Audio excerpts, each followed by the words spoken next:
criticizing it, but it does seem awful clean in terms of no hostages, no prisoners to bring back, that sort of thing. Now, we spoke to pirate sources, self-identified pirate sources on the ground, who said that they spoke to survivors from the raid, pirates, criminals who had gotten away. So that indicates that there's some confusion about whether everyone was killed. Bob Baer, give us your insights into what this all means about our capabilities, what we're going to be up against the rest of our lives in the world, these strange kind of enemies, pirates.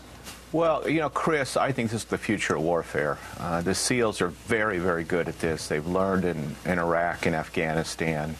You know, from the time of contact until they've rescued everybody is about 2 minutes. And, you know, as for killing the hostage takers, people with weapons, the SEALs don't have the time to decide who's a threat and who's not.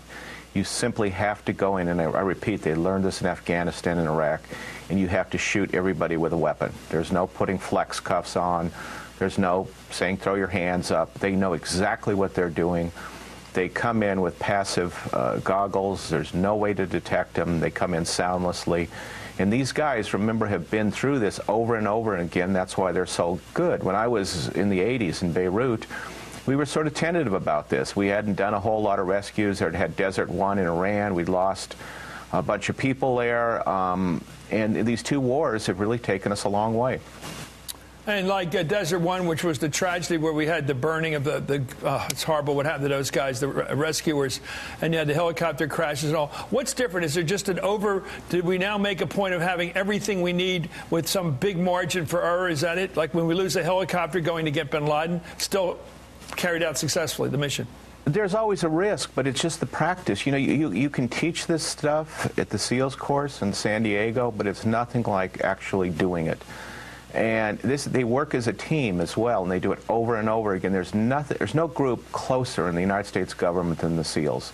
They protect each other. They're trained to do it.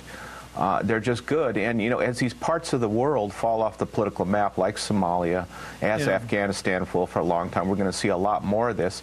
And by the way, it's gutsy of the president to go ahead. I'm sure the SEALs, you know, called when they would go in, and the president said, yeah, go for it. He's got a lot of trust in him. Kimberly. Well, I just wanted to point out that this was an interagency operation. The FBI was in charge of the investigation because there was a U.S. hostage overseas involved. You had the CIA gathering intelligence, and then you had this interagency task force figuring out how to respond.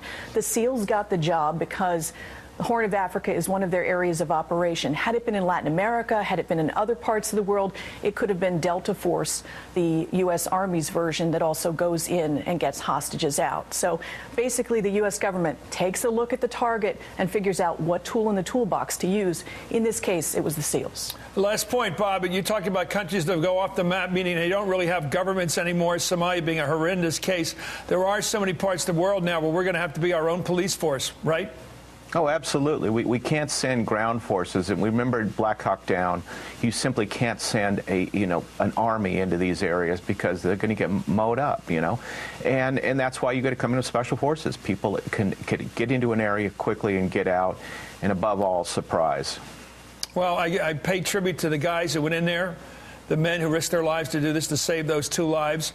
Again and again, I think we all do. We're so impressed, as the president is. And by the way, another successful operation under the very responsible hands of Leon Panetta. I think he's going to be one of our great secretaries of defense. He's a good guy. Anyway, Bob Baer, Kimberly Dozier, thanks for the reporting and the analysis. Up next,